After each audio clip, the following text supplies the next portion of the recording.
누가복음 17장 22절에서 마지막 절 37절 봉독해 드리겠습니다.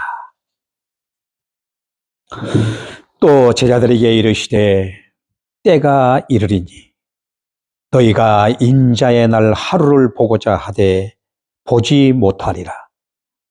사람이 너희에게 말하되 보라 저기 있다 보라 여기 있다 하리라. 그러나 너희는 가지도 말고 쫓지도 말라. 번개가 하늘 아래 이편에서 번듯하여 하늘 아래 저편까지 비침같이 인자도 자기 날에 그러하리라. 그러나 그가 먼저 많은 고난을 받으며 이 세대에게 버림받아야 할지니라.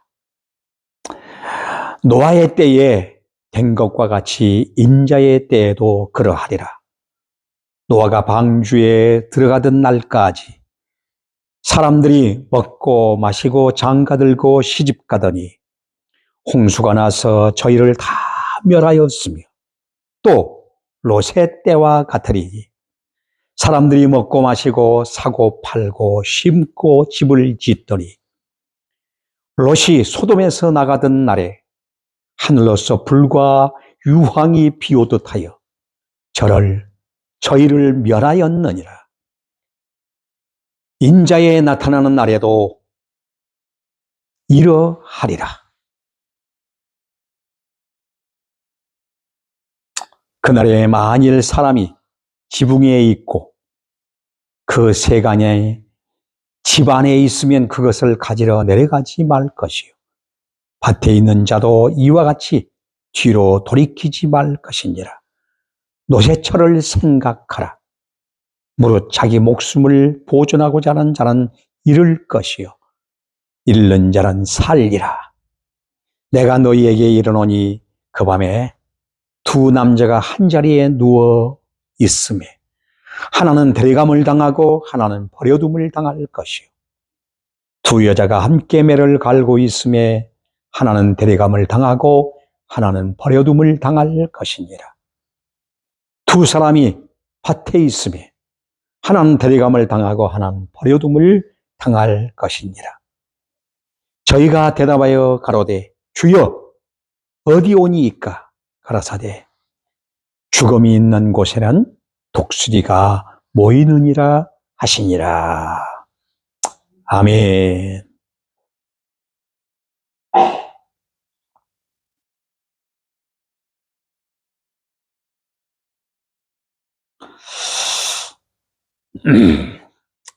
오늘 저는 여러분과 함께 인자의 날이라 하는 말씀으로 함께 말씀을 생각하면서 은혜를 나누고자 합니다.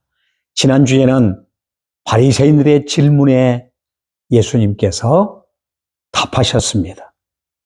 그런데 오늘은 특별히 제자들에게 22절 보니까 인자의 날을 말씀하고 있음을 보게 되어집니다.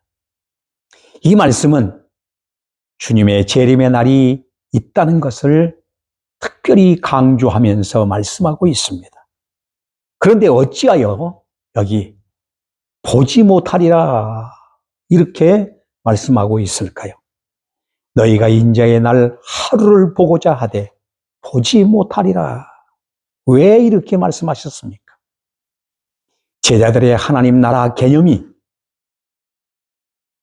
저들이 하나님의 나라가 당장에 임할 줄 알고 있었기 때문입니다. 제자들은 예수님께서 예루살렘에 입성하시면 왕위에 오르시게 되고 자신들은 주님의 오른편과 왼편에 앉으리라고 하는 잘못된 유대인들의 하나님 나라 임재에 대한 개념을 가지고 있었고 또한 이 틀에서 벗어나지 못했다고 하는 사실입니다. 22절로 23절 말씀을 보면 마지막 때가 가까울수록 예수님의 재림을 빙자한 거짓 예언자들이 아주 많아질 뿐만 아니라 온 세상을 뒤흔들 것을 주님은 미리 보시면서 예언하고 있습니다. 그래서 사람들이 너희에게 말하되 보라 저기 있다 보라 여기 있다 하리라. 그러나 너희는 가지도 말고 쫓지도 말라라고 말씀합니다. 인자의 날 재림의 때는 천하 만민이 다 볼 수 있도록 예수님께서 오시게 됩니다.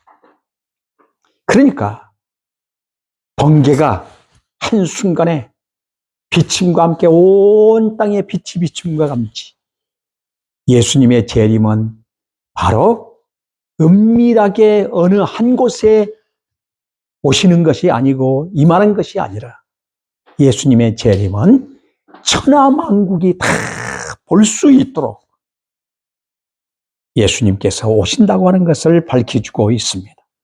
그래서 주님의 날, 즉 재림은 언제 임하느냐가 중요한 것이 아닙니다.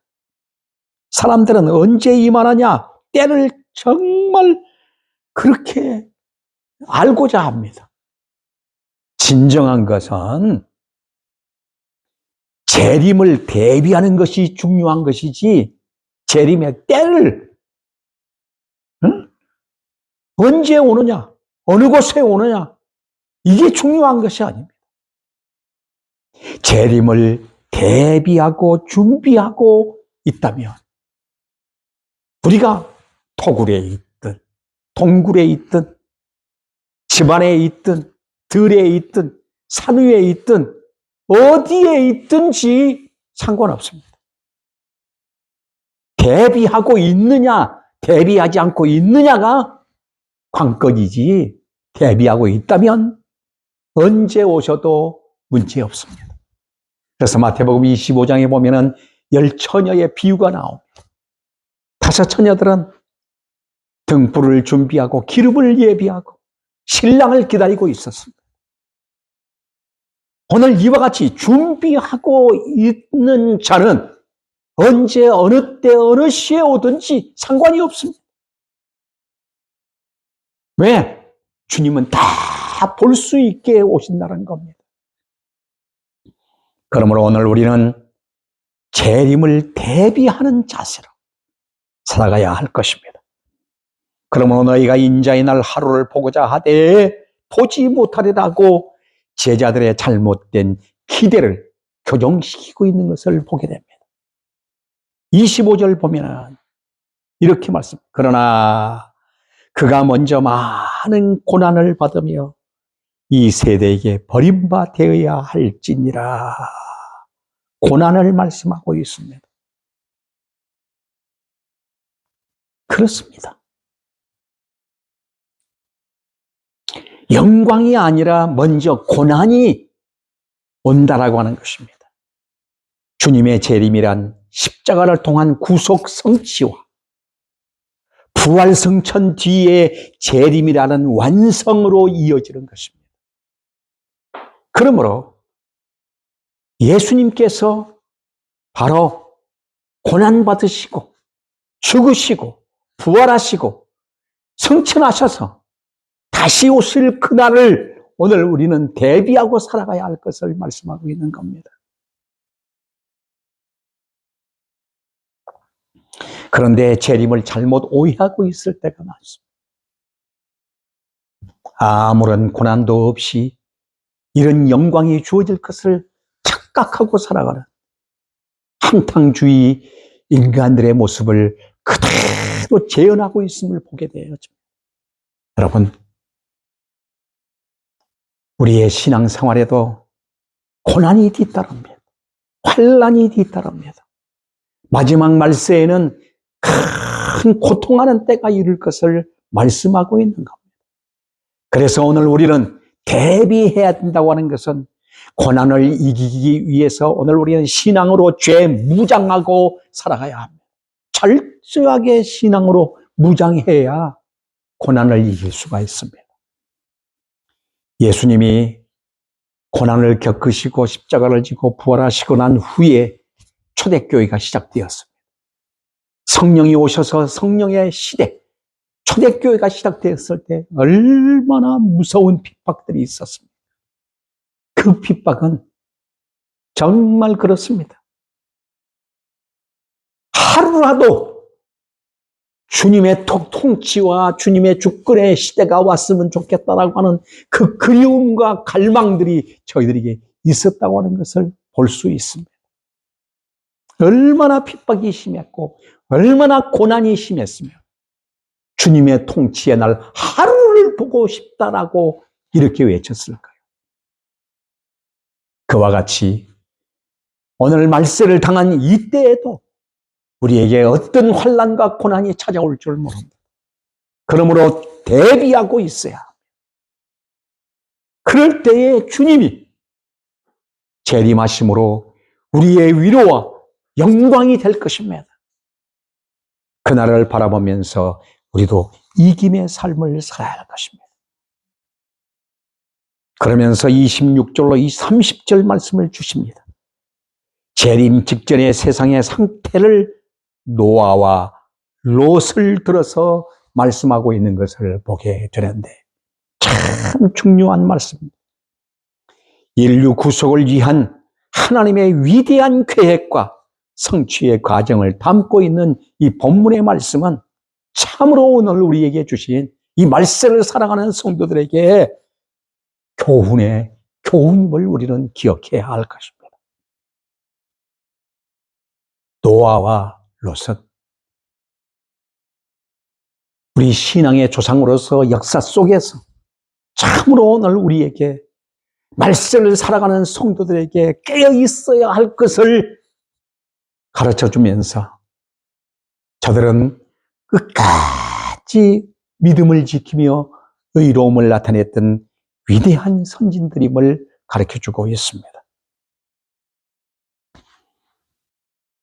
첫 번째로 보면은 하나님을 모르는 시대였습니다. 이때는 하나님을 모르는 시대였어요. 여호와 신앙에 대해 무지했다는 사실입니다. 그래서 자기들이 좋아하는 대로 자기들이 좋아하는 대로 행하였던 타락의 방종의 시대가 바로 이때였던 것입니다. 폐역한 인본주의 시대, 불순종의 극치를 보여준 시대. 그래서 홍수라는 심판을 불러올 수밖에 없었던 것입니다. 마지막 날에도 이러한 대심판의 전형적인 예포를 보여준 이 홍수 심판과 같이 불심판으로 찾아온다고 하는 것을 우리에게 예시해 주고 있는 것입니다. 그래서 깨어 있어야 되는 겁니다. 둘째는 세속에만 관심을 가졌던 시대입니다. 노아의 때와 롯의 때에 한결같이 사람들은 먹고 마시고 장가들고 시집가고 집을 짓고 사고 파는 데만 분주했다는 사실입니다. 이 말은 사람들의 생각이 온통 세상 일에만 집중되고 있었다는 겁니다.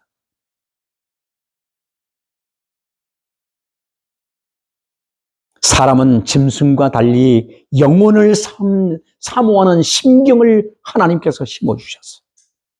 그런데 그 놀라운 축복은 다 덮어버리고 육체의 쾌락과 육체만을 위해서, 육체의 배부름을 위해서, 육체의 만족을 위해서만 목적 삼고 살았다는 겁니다.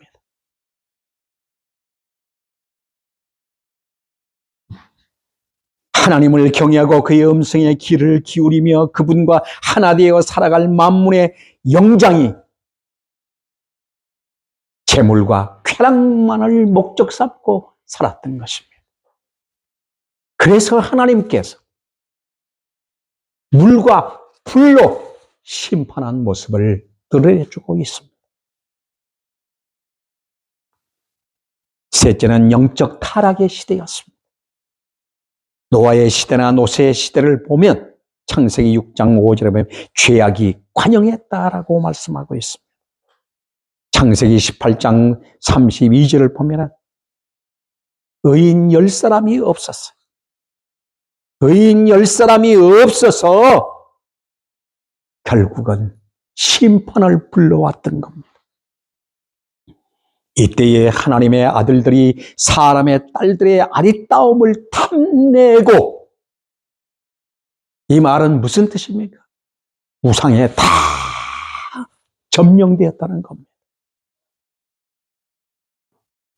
하나님을 부정하니 인간의 욕심은 이 세상의 향락에만 집중되어지고 대표적인 문화를 만들어내는 존재들로 전락했던 것입니다.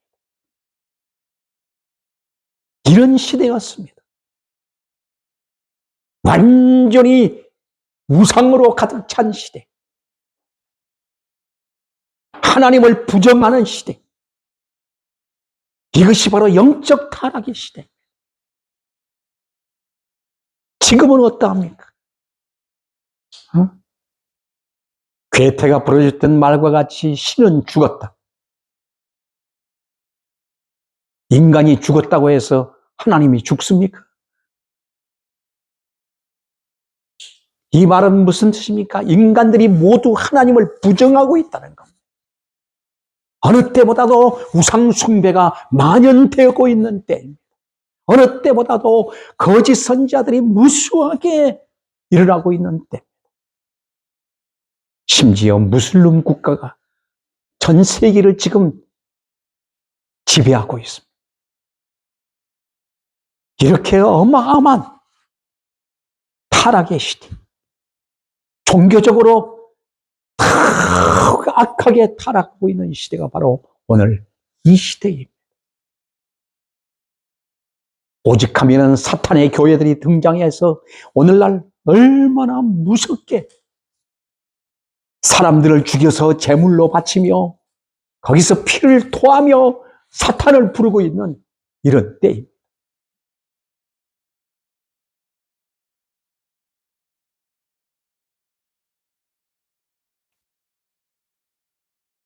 사랑하는 여러분, 지금이야말로 대비하고 경계하고 준비해야 할 때임을 가르쳐 줍니다. 31절부터 볼까요?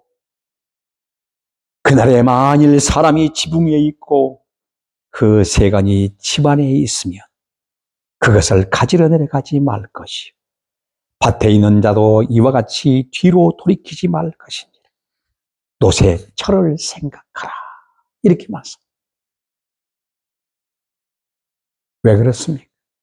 뒤돌아보지 말라는 겁니다. 노새 철은 뒤돌아보다가 어떻게 되었습니까? 소금 기둥이 되었습니다. 이것을 보여줍니다.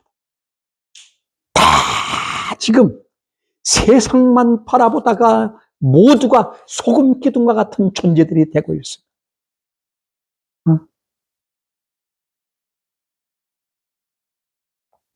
사람들이 전부 다 정신이 나가 있습니다.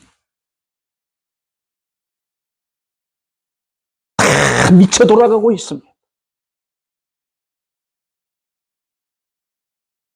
그래서 무수한 사건들이 이 지구촌에서 일어나고 있습니다. 하나님을 대항하는 악한 모습들이 얼마나 드러나고 있습니다. 모두가 다 좀비와 같은 존재들이 되고 있습니다. 노새 철을 생각하라고 말하고 있습니다. 그러면서 자기 목숨을 보존하고자 하는 자는 잃을 것이요 잃는 자는 살리라. 오늘 우리는 내 목숨은 내 것이 아니요 주님 것임을 내어드리려 나는 죽고 그리스도로 사는 이 삶이 이 말세지 아래 우리의 신앙의 과제라고 하는 것을 기억하고 살아야 합니다. 내가 너희에게 이르노니 그 밤에 두 남자가 한 자리에 누워 있으며 하나는 데려감을 당하고 하나는 버려둠을 당할 것이. 두 여자가 매를 갈고 있으며 하나는 데려감을 당하고 하나는 버려둠을 당할 것이니라. 두 사람이 밭에 있으며 하나는 데려감을 당하고 하나는 버려둠을 당할 것이니라. 여러분, 끔찍한 사건. 영원할 만큼 유토피아와 같은 세상을 만들어서 함께 살고자 띠로 꽁꽁 묶어 하나하나 되어 우리가 같이 이 땅에서 영화를 누리며 살다 할지라도 그날에는 누구도 말릴 수가 없습니다. 찢어지게 되어 있다. 하나는 데려감을 당하고 하나는 버려둠을 당하고. 이 말이 무슨 뜻입니까? 주님 손에 이끌려서 신부로서 영광스러운 주님의 신부로 당당히 서지만 하나는 영벌로 영원한 처소, 저주의 처소로 떨어진다는 겁니다.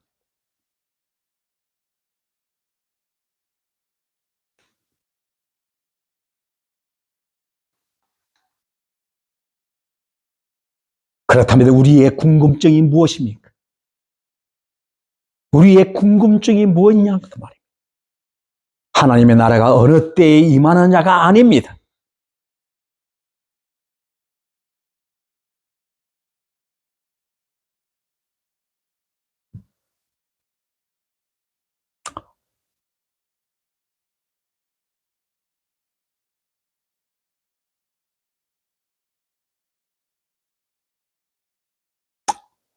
어떤 사람들은 베드로후서 3장 9절 말씀에 보면 이런 말씀입니다. 주의 약속이 더디다. 옛날에도 주님 오신다고 했지 않느냐? 초대교회 시대도 예수님이 금방 오신다고 말하지 않았느냐? 베드로후서 3장 3절로 4절 보니까 불신자들은 어떻게 생각하고 있느냐? 주님의 재림하신다는 약속이 어디 있느냐? 조상들이 잔 후로부터 만물이 처음 창조될 때와 같이 그냥 있지 아니하냐? 무슨 재림은 재림이냐? 재림을 부정하고 조롱하고 있다는 겁니다. 중요한 것은 예수님이 언제 재림하느냐가 아니라 어떤 사람이 되어야 마땅하냐 그 말입니다.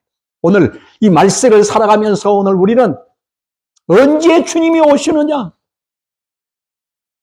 때와 장소를 오늘 우리는 생각할 것이 아니라 어떤 사람으로 사느냐? 어떤 사람이냐? 어떤 사람이 되어야 마땅하냐? 여기에 목적 두고 살아야 할 것입니다.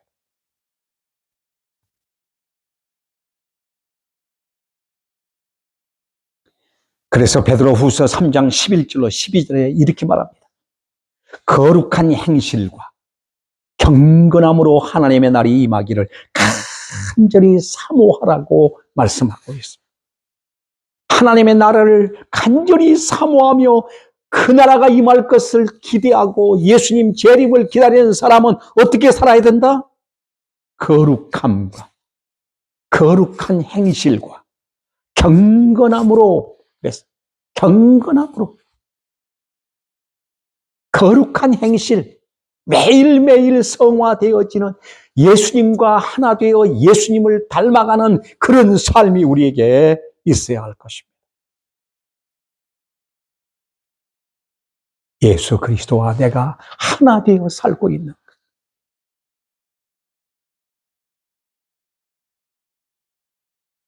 그러므로 인자에 나타나는 날, 이 나타나는 날이라는 말은 아포칼립토라고 해요.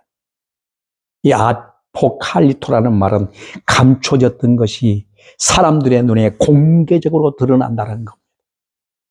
예수님은 이렇게 공개적으로 천하만국이 다 볼 수 있도록 내가 어느 곳에 있든지 바다 가운데 있을지라도 산꼭대기에 있을지라도 골방에 있을지라도 어느 곳에서 삶을 어떻게 살든 일을 하든 쉬든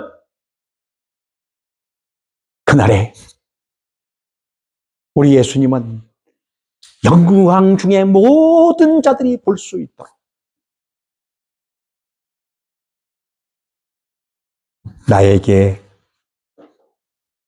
오신다고 하는 사실을 우리는 기억하면서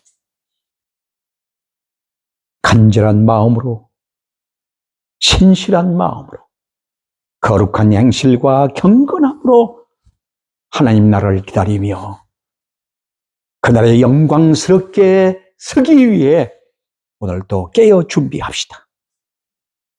그리스도 예수의 신부로 매일매일 단장하며 영광 중에 오실 주님을 맞이할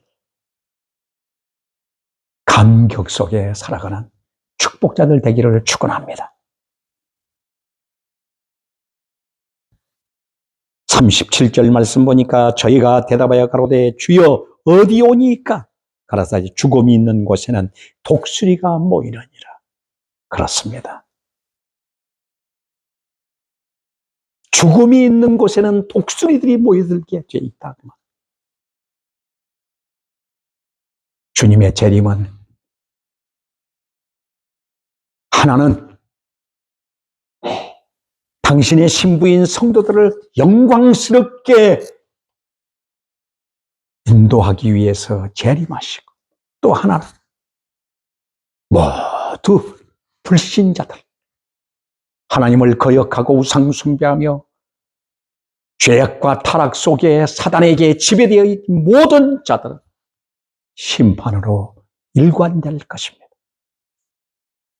그날을 바라보면서 우리 모두 신실하게 주님 앞에 서십시다. 기도하겠습니다. 자비롭고 은혜로우신 아버지 감사합니다. 오늘 거룩하고 은혜로운 주일을 우리에게 주시고 생명의 말씀으로 우리를 다시 한번 일깨워 주시니 감사합니다. 자비롭고 은혜로우신 아버지, 사람들이 지금까지도 주님이 오신다고 하는데 오시지 않았는데 그들은 잠자고 허랑방탕하며 육신의 일에 매여 살아가는 저희들의 모습을 보게 되어집니다. 주님, 또 한편에서는 만물 이래로 지금까지 세상이 그대로 있는데 무슨 심판이며 무슨 재림이냐고 오늘 또 되묻고 있습니다. 주님, 어리석음에 오늘 우리는 매여 있지 않게 하시고 하늘에 귀를 기울이게 하옵소서. 말씀에 귀를 기울이게 하옵소서. 예언의 말씀에, 약속의 말씀에 붙들려 살아가게 하옵소서. 그래서 매일 대비하게 하옵시며 거룩한 사람, 거룩한 행실, 경건에 이르는 주의 축복자들로 늘 깨어있게 하옵소서. 감사드리며 예수 그리스도 이름으로 기도하옵나이다. 아멘.